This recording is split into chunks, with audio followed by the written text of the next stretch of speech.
Okay,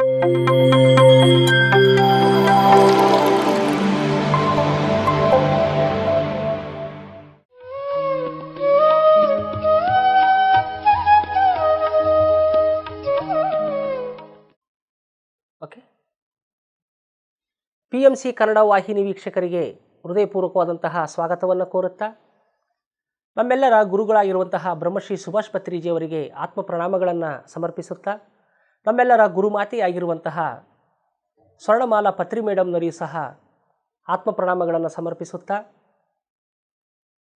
ಸ್ವಾಧ್ಯಾಯ ಯೋಗ ಕಾರ್ಯಕ್ರಮದ ಅಡಿಯಲ್ಲಿ ಸರ್ವಜ್ಞ ವಾಣಿ ಕಾರ್ಯಕ್ರಮವನ್ನು ವೀಕ್ಷಣೆ ಮಾಡತಕ್ಕಂಥ PMC ವೀಕ್ಷಕರ ಎಲ್ಲರಿಗೂ ಹೃದಯಪೂರ್ವಕವಾದಂತಹ ಆತ್ಮ ಪ್ರಣಾಮಗಳನ್ನು ಸಮರ್ಪಿಸುತ್ತಾ, ಈ ಒಂದು ಸರ್ವಜ್ಞವಾಣಿ ಕಾರ್ಯಕ್ರಮದ ಕೇಂದ್ರ ಬಿಂದು ಆಗಿರುವಂತಹ ತ್ರಿಪದಿ ಬ್ರಹ್ಮರೆಂದೇ ಪ್ರಖ್ಯಾತರಾಗಿರ್ತಕ್ಕಂಥ ಸರ್ವಜ್ಞರಿಗೂ ಸಹ ಆತ್ಮ ಪ್ರಣಾಮಗಳನ್ನು ಸಮರ್ಪಿಸುತ್ತಾ ಇಂದಿನ ಸಂಚಿಕೆಯನ್ನು ಪ್ರಾರಂಭ ಮಾಡೋಣ ಮೈ ಡಿಯರ್ ಫ್ರೆಂಡ್ಸ್. ಸರ್ವಜ್ಞರು ಹೇಳಿದಂತಹ ಎಷ್ಟೋ ಅದ್ಭುತವಾದಂತಹ ವಚನಗಳನ್ನು ನಾವು ಕಳೆದ ಸಂಚಿಕೆಯಿಂದಲೂ ತಿಳಿದುಕೊಳ್ಳುತ್ತಾ ಕೇಳುತ್ತಾ ಆ ಒಂದು ಜ್ಞಾನದಲ್ಲಿ ವಿಹರಿಸ್ತಾ ಬಂದಿದ್ದೇವೆ. ಸರ್ವಜ್ಞರು ಎಷ್ಟು ವಚನಗಳನ್ನು ರಚನೆ ಮಾಡಿದ್ದಾರೆಂದರೆ 7 ಕೋಟಿಯೇ ಕೋಟಿ, 7 ಲಕ್ಷವೇ ಲಕ್ಷ, 7,070 ವಚನಗಳನ್ನು ಬರೆದಿದ್ದಾರೆ. ಅಂದರೆ ಅವರು ಅಷ್ಟು ಜ್ಞಾನವನ್ನು ಹೊಂದಿದ್ರು. ಆ ಜ್ಞಾನವನ್ನೆಲ್ಲ ಈ ಒಂದು ವಚನ ಮುಖಾಂತರವಾಗಿ ನಮಗೆ ತಿಳಿಸ್ತಾ ಬಂದಿದ್ದಾರೆ ಮೈ ಡಿಯರ್ ಫ್ರೆಂಡ್ಸ್. ಈ ಆತ್ಮಜ್ಞಾನ, ಆತ್ಮವಿಜ್ಞಾನ ಎನ್ನುವಂಥದ್ದು ಸಮುದ್ರ. ಎಷ್ಟು ಆ ಸಮುದ್ರದಲ್ಲಿ ನೀರು ತೆಗೆದುಕೊಳ್ತಾ ಇದ್ದರೂ ಕೂಡ ಆ ಸಮುದ್ರ ಖಾಲಿ ಆಗೋದಿಲ್ಲ ಮೈ ಡಿಯರ್ ಫ್ರೆಂಡ್ಸ್. ಅದು ಯಾವಾಗಲೂ ಹರಿತಾನೇ ಇರುತ್ತೆ. ಹಾಗೆ ನಾವು ಆಧ್ಯಾತ್ಮಿಕ ಜ್ಞಾನ ಎಷ್ಟು ತೆಗೆದುಕೊಂಡರೂ ಸಹ ಇನ್ನೂ ತೆಗೆದುಕೊಳ್ಳೋದಿದ್ದೇ ಇರುತ್ತೆ. ಅಂದರೆ ಆಧ್ಯಾತ್ಮಿಕ ಜ್ಞಾನವನ್ನು ಎಷ್ಟು ತಿಳ್ಕೊಬೇಕಂತ ಇರುತ್ತೋ ಅಷ್ಟು ನಾವು ಯಾವಾಗಲೂ ತಿಳ್ಕೊಳ್ಳೋದಿದ್ದೇ ಇರುತ್ತೆ.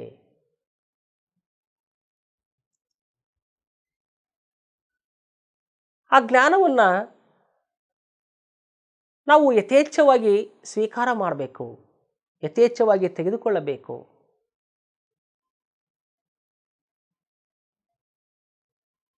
ನಾವು ಈ ಒಂದು ಚರ್ಮಚಕ್ಷುಗಳಿಂದ ಓದುವುದರ ಮುಖಾಂತರವಾಗಿ ಆ ಜ್ಞಾನವನ್ನು ತೆಗೆದುಕೊಳ್ತೀವಿ. ಅದೇ ಮನೋಚಕ್ಷುವಿನ ಮೂಲಕ ಕೂಡ ಎಷ್ಟೋ ಜ್ಞಾನವನ್ನು ತೆಗೆದುಕೊಳ್ತಾ ಇರ್ತೀವಿ. ಅದೇ ರೀತಿ ದಿವ್ಯ ಚಕ್ಷುವಿನ ಮುಖಾಂತರವಾಗಿ ಸಕಲ ಬ್ರಹ್ಮಾಂಡದ ಒಂದು ಜ್ಞಾನವನ್ನೆಲ್ಲ ತೆಗೆದುಕೊಳ್ತಾ ಇರ್ತೀವಿ.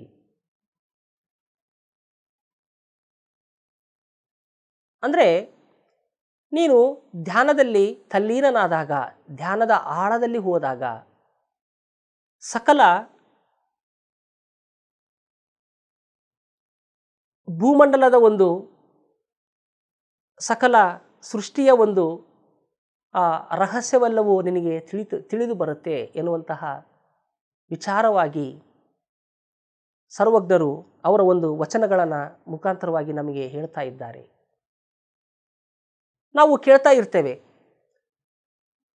ಪ್ರತಿಯೊಬ್ಬ ಪಿರಮಿಡ್ ಮಾಸ್ಟರ್ಗಳ ಕೆಲವೊಂದು ಅನುಭವಗಳನ್ನು ನಾವು ಕೇಳಿದಾಗ, ಯಾರು ಮಾಸ್ಟರ್ ಬಂದರು, ಆ ಮಾಸ್ಟರ್ ನನಗೆ ಆ ಸಂದೇಶ ಕೊಟ್ಟ, ಈ ಥರ ಸಂದೇಶ ಕೊಟ್ಟ ಎನ್ನುವಂತಹ ಮಾತುಗಳನ್ನು ನಾವು ಅನುಭವಗಳನ್ನು ಕೇಳಿದ್ದೀವಿ.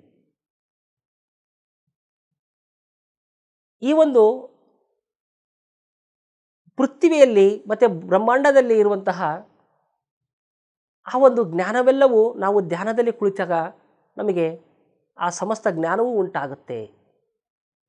ಈ ಜ್ಞಾನಕ್ಕೆ ಸಂಬಂಧಪಟ್ಟಂತಹ ಒಂದು ವಚನವನ್ನು ಸರ್ವಜ್ಞರು ಹೇಳಿದ್ದಾರೆ. ಆ ಒಂದು ವಚನವನ್ನು ನಾವು ತಿಳ್ಕೊಳ್ಳೋಣ. ನವದಾರಗಳ ಮುಚ್ಚಿ ಶಿವಧ್ಯಾನದೊಳಗಿರಲು, ನವ ಕಂಡ ಪೃಥ್ವಿಯೊಳಗಳ ಮಾತೆಲ್ಲ ಕಿವಿಯೊಳಗೆ ಅಹುದು ಸರ್ವಜ್ಞ. ನವದಾರಗಳ ಮುಚ್ಚಿ ಶಿವಧ್ಯಾನದೊಳಗಿರಲು, ನವಖಂಡ ಪೃಥ್ವಿಯೊಳಗಣ ಮಾತೆಲ್ಲ ಕಿವಿಯೊಳಗೆ ಅಹುದು ಸರ್ವಜ್ಞ. ಎಷ್ಟು ಅದ್ಭುತವಾಗಿ ಹೇಳಿದ್ದಾರೆ ಸರ್ವಜ್ಞರು ಮೈ ಡಿಯರ್ ಫ್ರೆಂಡ್ಸ್. ನವದ್ವಾರಗಳ ಮುಚ್ಚಿ, ಈ ಒಂದು ಶರೀರಕ್ಕೆ 9 ದ್ವಾರಗಳಿವೆ. ದ್ವಾರ ಅಂದರೆ ಬಾಗಿಲುಗಳು. ಈ ನವದ್ವಾರಗಳಿಂದ ಕೂಡಿರುವಂತಹ ಈ ಶರೀರ 9 ದ್ವಾರಗಳಿಂದ ಕೂಡಿರುವಂತಹ ಈ ಒಂದು ಶರೀರವನ್ನು ಮುಚ್ಚಿ ಶಿವ ಧ್ಯಾನದೊಳಗಿರಲು. ನವದ್ವಾರಗಳಂದರೆ ಏನು, ಶಿವ ಧ್ಯಾನ ಅಂದರೆ ಏನು ಎನ್ನುವಂತಹ ವಿಚಾರವನ್ನು ನಾವು ತಿಳ್ಕೋಬೇಕಾಗಿದೆ. ನವದ್ವಾರಗಳು ಅಂದರೆ ಈ ಶರೀರಕ್ಕೆ 9 ದ್ವಾರಗಳಿವೆ. 2 ಕಣ್ಣು, ಕಿವಿ, ಮೂಗು, ಬಾಯಿ ಹಾಗೂ ನಮ್ಮ ಒಂದು ಗುದದ್ವಾರ ಮತ್ತು ನಮ್ಮ ಮುಂದಿರುವಂತಹ ಶಿಶ್ನ, ಅಂದರೆ ಈ ಒಂದು ದ್ವಾರಗಳಿವೆ. ಒಟ್ಟಾರೆಯಾಗಿ ಈ ಒಂದು ಶರೀರವೆಲ್ಲವೂ 9 ದ್ವಾರಗಳಿಂದ ಕೂಡಿರುವಂತಹ ಒಂದು ಶರೀರವಾಗಿದೆ. ಈ 9 ದ್ವಾರಗಳನ್ನು ಮುಚ್ಚಿ ಅಂದರೆ ಕಟ್ಟಿ ಹಾಕಿ ಪ್ರತಿದಿನ ನಾವು ಧ್ಯಾನಾಭ್ಯಾಸವನ್ನು ಮಾಡ್ತಾ ಇದ್ದೇವೆ. ಯಾವ ರೀತಿ ಮಾಡ್ತಾ ಇದ್ದೀವಿ ಅಂದರೆ ಈ ನವದ್ವಾರಗಳನ್ನು ಕಟ್ಟಿ ಹಾಕ್ತಾ ಇದ್ದೇವೆ. ಪಿರಮಿಡ್ ಮಾಸ್ಟರ್ಸ್ ಎಲ್ಲರೂ 2 ಕೈಗಳನ್ನ ಜೋಡಿಸ್ತೀವಿ, ಕಣ್ಣೆರಡು ಮುಚ್ಕೊಳ್ತೀವಿ, ಶ್ವಾಸವನ್ನು ಗಮನಿಸ್ತಾ ಕೂಡ್ತೀವಿ. ಈ ನವದ್ವಾರಗಳನ್ನು ಮುಚ್ಚಿ ಶಿವ ಧ್ಯಾನದೊಳಗಿರಲು. ಶಿವ ಅಂದರೆ ನಮ್ಮ ಶ್ವಾಸ. ಆ ಶ್ವಾಸವನ್ನು ಗಮನಿಸ್ತಾ ಆ ಶ್ವಾಸದೊಂದಿಗೆ ನಾವು ಐಕ್ಯ ಆದಾಗ, ಆ ಶ್ವಾಸದೊಂದಿಗೆ ನಾವು ಶೂನ್ಯತ್ವವನ್ನು ಹೊಂದಿದಾಗ, ಆ ಒಂದು ಶೂನ್ಯತ್ವದಲ್ಲಿ ನಮಗೆ ಯಾರ್ಯಾರೋ ಮಾಸ್ಟರ್ಸ್ ಕಂಡಂಗೆ, ಯಾರೋ ಬಂದು ಏನು ಹೇಳಿದಂಗೆ ಅವರ ಒಂದು ದಿವ್ಯ ಜ್ಞಾನ ಸಂದೇಶವನ್ನು ಕೊಡುವಂತಹ ಪ್ರಯತ್ನವನ್ನು ಆ ಒಂದು ಆಸ್ಟ್ರಲ್ ಮಾಸ್ಟರ್ಸು ಮಾಡ್ತಾ ಇರ್ತಾರೆ. ಆ ಸೂಕ್ಷ್ಮ ಲೋಕ ನಿವಾಸಿಗಳು ನಾವು ಧ್ಯಾನಕ್ಕೆ ಕುಳಿತಾಗ ನಮ್ಮನ್ನು ನೋಡಿ ಬರ್ತಾರೆ, ಬಂದು ಅವರು ಒಂದು ಸಂದೇಶವನ್ನು ಕೊಡಲಿಚ್ಛುತ್ತಾರೆ. ನವಕಂಡ ಪೃಥ್ವಿಯೊಳಗಣ ಮಾತೆಲ್ಲ ಕಿವಿಯೊಳಗೆ ಅಹುದು ಸರ್ವಜ್ಞ. ಈ ಒಂದು ಸೃಷ್ಟಿಯಲ್ಲಿರುವಂತಹ ಎಷ್ಟೋ ಖಂಡಗಳಿವೆ, ಎಷ್ಟೋ ಈ ಒಂದು ಪೃಥ್ವಿ ಅಂದರೆ ಈ ಭೂಮಿ ಇದೆ. ಈ ಭೂಮಿಯಲ್ಲಿರುವಂತಹ ಮಾತೆಲ್ಲವೂ ನವಖಂಡ, ಈ ಸೃಷ್ಟಿಯಲ್ಲಿರುವಂತಹ ಎಲ್ಲ ವಿಶೇಷವಾದಂತಹ ಜ್ಞಾನವೆಲ್ಲವೂ ನಮಗೆ ಕೇಳಿ ಬರುತ್ತೆ. ಕಿವಿಯೊಳಗೆ ಅಹುದು ಸರ್ವಜ್ಞ. ನಮ್ಮ ಕಿವಿಯೊಳಗೆ ಆ ಒಂದು ಬ್ರಹ್ಮಾಂಡದ ಜ್ಞಾನವೆಲ್ಲವೂ ನಮಗೆ ಕಿವಿಯೊಳಗೆ ಅಂದರೆ ನಮ್ಮೊಳಗೆ ಬರುತ್ತೆ, ನಮಗೆ ಗೊತ್ತಾಗುತ್ತೆ. ಯಾವಾಗ ನವದ್ವಾರಗಳನ್ನು ಮುಚ್ಚಿ ಶಿವ ಧ್ಯಾನದೊಳಗಿದ್ದಾಗ.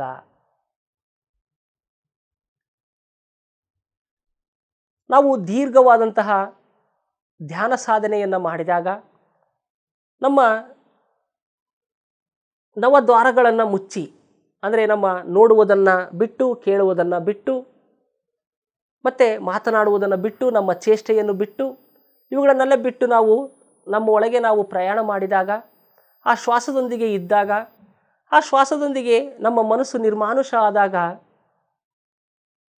ಈ ಒಂದು ಪೃಥ್ವಿಯೊಳಗೆ ಇರುವಂತಹ ಮಾತು, ನವಖಂಡದಲ್ಲಿ ಇರುವಂತಹ ಮಾತುಗಳೆಲ್ಲವೂ ನಮಗೆ ಸಮಸ್ತ ಜ್ಞಾನವೂ ನಮ್ಮ ಕಿವಿಯೊಳಗೆ ಬರುತ್ತೆ, ನಮ್ಮ ಕಿವಿಯೊಳಗೆ ಕೇಳಿಸುತ್ತೆ.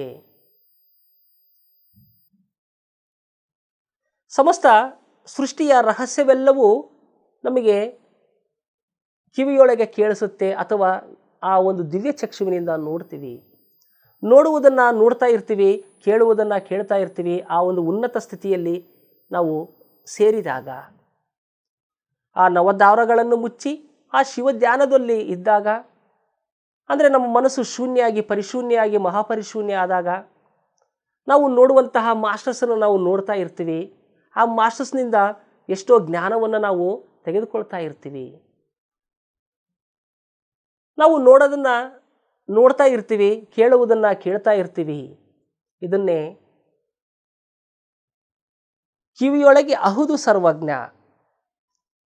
ಎಲ್ಲವೂ ಸಮಸ್ತ ಜ್ಞಾನವೆಲ್ಲವೂ ನಮಗೆ ಈ ಒಂದು ಧ್ಯಾನದ ಮುಖಾಂತರವಾಗಿ, ಧ್ಯಾನದ ಒಂದು ಆಳದಲ್ಲಿ ಹೋದಾಗ ಸಮಸ್ತ ಬ್ರಹ್ಮಾಂಡದ ಜ್ಞಾನವೆಲ್ಲ ನಮ್ಮ ಕಿವಿಯೊಳಗೆ ಕೇಳಿಸುತ್ತೆ ಮತ್ತು ನಮ್ಮ ದಿವ್ಯ ಚಕ್ಷುವಿಗೆ ಭಾಸವಾಗುತ್ತೆ, ಅರಿವು ಉಂಟಾಗುತ್ತೆ ಎನ್ನುವಂತಹ ವಿಶೇಷವಾದಂತಹ ಜ್ಞಾನವನ್ನು ಈ ಒಂದು ವಚನದ ಮೂಲಕವಾಗಿ ಸರ್ವಜ್ಞರು ತಿಳಿಪಡಿಸ್ತಾ ಇದ್ದಾರೆ ಮೈ ಡಿಯರ್ ಫ್ರೆಂಡ್ಸ್. ಪ್ರತಿಯೊಬ್ಬ ಪಿರಮಿಡ್ ಮಾಸ್ಟರೂ ಸಹ ಧ್ಯಾನ ಸಾಧನೆಯನ್ನು ಇದೇ ರೀತಿ ಮಾಡ್ತಾ ಇದ್ದಾನೆ. ಆ ಧ್ಯಾನ ಸಾಧನೆಯಲ್ಲಿ ಎಷ್ಟೆಷ್ಟು ಅನುಭವಗಳನ್ನು ಹೊಂದ್ತಾನೆ, ಆ ಅನುಭವಗಳನ್ನೆಲ್ಲ ಹಂಚ್ಕೊಳ್ತೇನೆ ಎಲ್ಲರಲ್ಲೂ.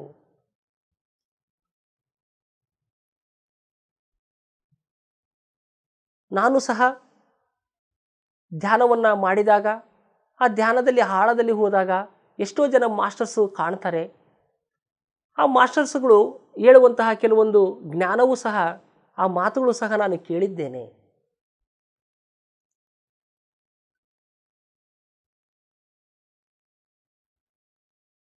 ನಾವು ಆ ಸ್ಥಿತಿಗೆ ಹೋಗಬೇಕು ಅಷ್ಟೇ. ನಾವು ಈ ಒಂದು ಮನಸ್ಸು ಬುದ್ಧಿ ಈ ಒಂದು ಪ್ರಾಪಂಚಿಕವಾಗಿ ಇರೋದರಿಂದ ನಾವು ನವದ್ವಾರಗಳನ್ನು ಮುಚ್ಚೋದಿಲ್ಲ, ಯಾವಾಗಲೂ ತೆರಕಂಡೇ ಇರ್ತೀವಿ. ಯಾವಾಗಲೂ ನಾವು ಶಿವಧ್ಯಾನದಲ್ಲಿ ಇರೋದಿಲ್ಲ, ಅಂದರೆ ನಾವು ಶ್ವಾಸದ ಜೊತೆಯಲ್ಲಿ ಇರೋದಿಲ್ಲ. ಹಾಗಾಗಿ ಅಲ್ಲಿರುವಂತಹ ಮಾಸ್ಟರ್ಸ್ ಆಗಲಿ, ಅಲ್ಲಿರುವಂತಹ ಆ ಒಂದು ಜ್ಞಾನ ಯಾವುದೂ ಬರೋದಿಲ್ಲ. ಇವೆಲ್ಲ ಬಿಡಬೇಕಂದ್ರೆ ಬಿಟ್ಟಾಗಲೇ